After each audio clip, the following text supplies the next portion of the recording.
সাম্প্রতিক সময়ে বিশেষ করে গত কয়েক বছর থেকেই এই বিষয়টি চরম আলোচনায় এসেছে। এই বছর সাংঘাতিক আকার ধারণ করছে। ঈদে মিলাদুন্নবী রবিউল আউয়াল উপলক্ষে মহানবী হযরত মুহাম্মদ সাল্লাল্লাহু আলাইহি ওয়াসাল্লামের জন্মদিন উপলক্ষে ঈদে মিলাদুন্নবী যে পালন করাটা, এই জশ্নে জুলুস নিয়ে আমরা দেখি ঢাকা, চট্টগ্রাম সহ অনেক বড় বড় অনুষ্ঠান হতো। বিভিন্ন পীর সাহেবদের নেতৃত্বে তাদের মুরিদরা জশ্নে জুলুস করতেন খুব জৌলসের সঙ্গে। এখন এই বছর দেখা যাচ্ছে যে ব্রাহ্মণবাড়িয়া সহ বিভিন্ন জায়গায় কওমি মাদ্রাসা, বিশেষ করে কওমিয়ানরা, তারা লাঠি সোটা রেডি করেছেন। এবার যদি হয় তাহলে কিন্তু ঠ্যাঙ্গানো হবে, মাইর দেওয়া হবে। তারা বলছেন এটা বেদাত। তো অনেকে আমাকে বলতেছেন যে হিজবুত তৌহিদের কনসেপ্টটা কি, এই ব্যাপারটা নিয়ে। প্রথম কথা হচ্ছে, দেখেন, এই যে মৌলিদ অনুষ্ঠান, জন্মদিন পালন অনুষ্ঠানটা, নবী করিম সাল্লাল্লাহু আলাইহি ইসলামের জন্মদিন, মৃত্যুদিন, এটা কিন্তু সাহাবীদের যুগেও ছিল না, তাবেইন ওনাদের যুগেও ছিল না। এটা কয়েক শতাব্দী পরের ঘটনা। আপনি যখন হিস্ট্রি দেখবেন, ফাতিমীয়দের একটা কাহিনী আছে, প্রায় 10ম থেকে 1100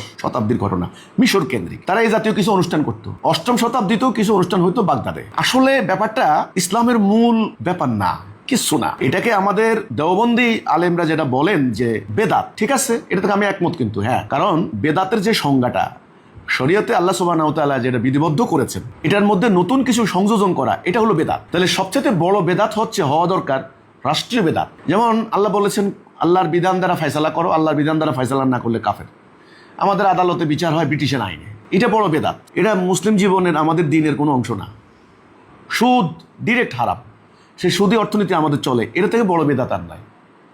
রাষ্ট্রের যে রাজনীতি চলে, এটা ব্রিটিশ আমলের দেখা রাজনীতি, খেলাফতের আদর্শের রাজনীতি নাই, এটা কাজেই বেদাত। এখন আপনি যদি এভাবে চিন্তা করেন এবং উম্মাকে বিভিন্ন ফেরকা ভাগ করা, এটা থেকে বড় বেদাত। আল্লাহ কোরআনে বলছেন ঐক্যবদ্ধ থাকো, তাহলে এটা বড় বেদাত।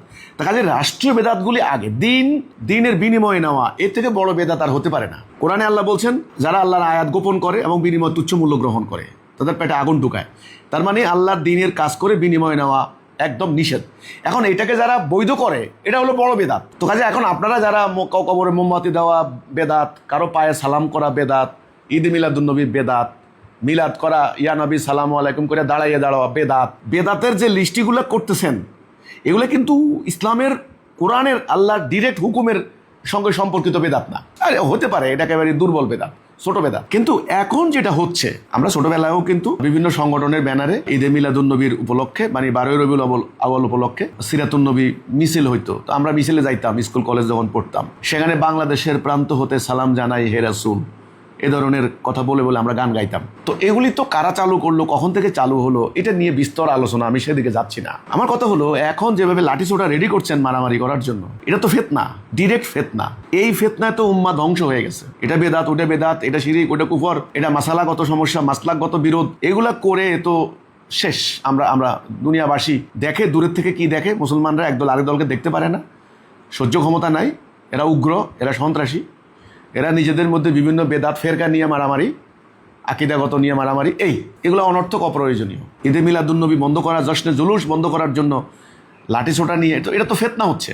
ফিতনা হত্যা অপেক্ষা গুরুতর।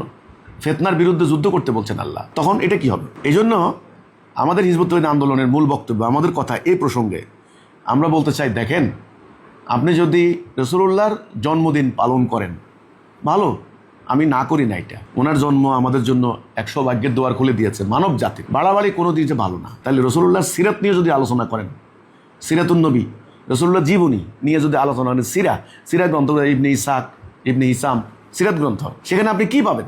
এক জীবনে 160টা যুদ্ধ করেছেন, ইনি একটা বাহিনী তৈরি করেছেন, আহত হয়েছেন, রক্তাক্ত হয়েছেন, পেটে পাথর বেঁধেছে, এক বাটি দুধ সবাই মিলে ভাগ করে খেয়েছেন। এই যে শত্রুর আঘাত জর্জরিত হয়েছেন, বাড়িঘর থেকে বিতাড়িত হয়েছেন, দেশান্তরিত হয়েছেন, ওনার সঙ্গীরা শহীদ হয়েছেন। তাহলে ওনার জীবনের এত বড় কাহিনী, এত বড় ঘটনা সবাই ভুলে গেলেন। সবচেয়ে বড় ওনার সিরাত যদি আলোচনা করেন, উনি আপোষহীন লড়াই করেছেন। শিরিক, কুফর, দলালা, গায়রুল্লাহর সঙ্গে আপোষ করেননি। তগুদের সঙ্গে, আবু জাহেল, আবু লাহাবদের সঙ্গে কোনো আপোষ করেননি। তাওহীদের বেলায় তিনি ছিলেন আপোষহীন, অনমনীয়, অদম্য। তিনি বলেছেন, এক হাতে চন্দ্র, এক হাতে সূর্য এনে দিলেও মোহাম্মদ এই পথ ত্যাগ করবে না, হয় আল্লাহর বিজয় হবে, না হলে আমি শহীদ হয়ে যাব। আপনারা আজকে যারা এগুলো করছেন, এই মিলাদুন্নবী, সিরাতুন্নবী, জশ্নে জুলুস নিয়ে এই মারামারি করছেন, আপনারা কি করছেন? মানব রচিত বিধানকে মেনে নিয়ে বিভিন্ন রাজনৈতিক তরিকায় বিভক্ত হয়ে কাউকে সমর্থন দিয়ে শিরিক কুফরের সঙ্গে আপোষ করে দিন পার করে দিচ্ছেন। তাহলে রাসূলুল্লাহর আসল সিরাত নিয়ে তো কেউ কথা বলছেন না। উম্মাহ হবে এক জাতি, একজন নেতা, এটা হলো আসল সিরাত। আর আমাদের মারেফতি লাইনের যারা আছেন, এই যে পীর সাহেবরা, মারেফতি আধ্যাত্মিক সাধক, তারা বলেন আর কি মারেফতি লাইনের, ওই যে শরীয়ত মারেফত হাকিকত, ওই মারেফতি লাইনের আপনারা করেন কি, যখন 12 রবিউল আউয়াল আসে বিরাট জশ্নে জুলুস করেন, এমনভাবে সাজান, হাজার হাজার মুরিদ সুন্দর জামা কাপড় পরে একেবারে ফুল দিয়ে গাড়ি সাজিয়ে, যিনি পীর সাহেব আছেন ওনাকে সম্রাটের মতো তৈরি করে, ঠিক আপনাদের মতো ওই শিয়ারা ওই দিনটা পালন করে। কারবালার শোকের ঘটনা, হাই হোসেন হাই হাসান পিঠ চাপড়ায় কালো কাপড় গায়ে দিয়া লক্ষ লক্ষ শিয়া মিছিল করেন সারা দিন ধরে, হাই হোসেন হাই হাসান মাতান। আপনারা সুন্নিরা এই জশ্নে জুলুস করেন। কোনোটা কি উম্মার ভাগ্য পাল্টাতে পারছে? আমার কথা হচ্ছে এটা, আজকে কওমিরা লাঠিসোঁটা রেডি করছে আপনাদেরকে মারার জন্য, ওইটা আরেকটা উগ্রবাদ, ওইটা হলো আরেকটা ফেসিবাদ, ওটা হলো আরেকটা ফেতনা। আমি সেদিকে যাচ্ছি না। আমি মারেফতি লাইনের পীর সাহেবদেরকে বলতে চাই, এই মুরিদদেরকে নিয়ে একদিন ঈদে মিলাদুন্নবী জশ্নে জুলুস করে, আসল ঈদ, প্রকৃত ঈদ, নবীর জন্মদিন আনন্দ পালন করবেন।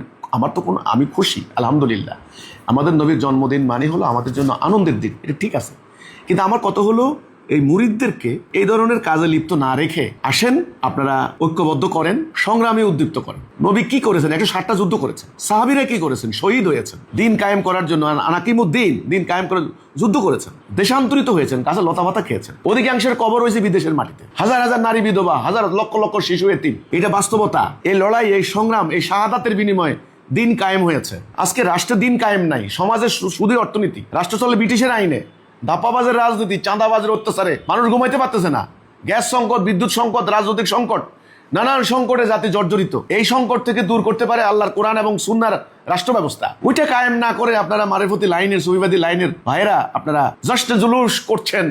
এটা নিয়ে ওই কওমিদের সঙ্গে খুনাখুনি মারামারি। আসুন এই সিরাতুন নবী মিলাদুন নবী বিতর্ক না করে, এগুলা বেদাত, এগুলা নিয়ে আলোচনা না করে আসুন আসল কাজটা করি। সবাই মিলে তাওহীদের উপর ঐক্যবদ্ধ হয়ে ঠিক রাসূল যে কাজটা করতে নির্দেশ দিয়েছেন সেটা করি। আমি চ্যালেঞ্জ দিয়ে বলছি, রাসূল কোথাও বলেন নাই যে তোমরা সবাই খুব সাজুগুজু করে আমার জন্মদিন পালন করবা, আমার মৃত্যুদিন পালন করবা। এই নির্দেশটা কোথাও আমার মনে হয় দেখাইতে পারবেন না। যদি আমার দেখাইতে পারেন তাহলে আমি কৃতজ্ঞ থাকবো, আমি সরি বলবো। কিন্তু রাসূল নির্দেশ দিয়ে গেছেন, সংগ্রাম করো, ঐক্যবদ্ধ হও, জান দাও, মাল দাও। কোরআনে আল্লাহ হাজার হাজার নির্দেশ দিয়েছেন। আসেন আল্লাহর কোরআনটাকে কায়েম করি, রাসূলুল্লাহর সুন্নাহটাকে বাস্তবায়ন করি। এই জশ্নে জুলুস নিয়ে, মিলাদুন নবী নিয়ে, সিরাতুন নবী নিয়ে এই ফাসাদ, এই ফিতনা যেন না হয়, আমাদের এই জাতি যেন মুক্তি পায়। আমি আশাবাদ ব্যক্ত করি। হিজবুত তৌহিদ আন্দোলন, আমরা নবী করিম সাল্লাল্লাহু আলাইহি সাল্লামের জন্মদিনকে আমরা সম্মান জানাই, শ্রদ্ধা জানাই। রাসূলুল্লাহর মহান জন্মদিনে আমরা আনন্দিত, আমরা খুশি। মানব জাতি মুক্তির দিশা পেয়েছে ওনাকে পেয়ে। কিন্তু আমরা বিশ্বাস করি যেদিন আমরা আল্লাহর দেওয়া দিন মানব জীবনে কায়েম করতে পারবো জানমাল দিয়ে, ঠিক রাসূল যে দায়িত্ব পালন করে গেছেন সেটা আমরা করতে পারবো, তাহলে হবে সঠিকভাবে উম্মত মুহাম্মদের দায়িত্ব পালন করা। সবাইকে আল্লাহ সঠিক বুঝ দান করুন। আল্লাহ হাফেজ। সালামু আলাইকুম ওয়া রাহমাতুল্লাহি ওয়া বারাকাতুহু।